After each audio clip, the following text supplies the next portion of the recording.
शमसद्विपदे चतुष्पदे विश्वाम्पुष्टाङ्ग्रामे अस्मिन्ननातुरं जाते शिवा विश्वाः भेखजी शिवा ऋतस्य भेखजी दयानो मृडजीवसे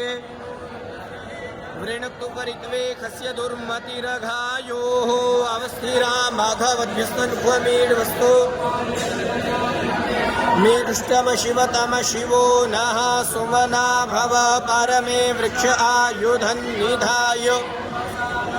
शरपिनाकं विभ्रदागहे विकीर्द्रविलोहित नमस्ते अस्तु भगवः जास्ते नियमस्वन्निवपन्तु ताः सहस्राणि सहस्रशो तासामीशानो भगवः पराचीना मुखाकृधे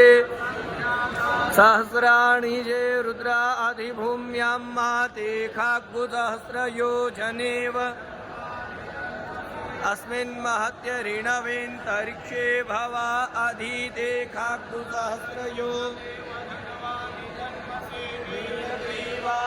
शितिकण्ठा दिवको रुद्रा उपश्रिताः ते खाग्गुसहस्रयोजने नितन्मसि नीलग्रीवाः शितिकण्ठाः शर्वा अधः ते खाग्गुसहस्रयोजने वधन्वा वितन्मसि नीलग्रीवा विलोहितः ते खाग्गुसहस्रयोजने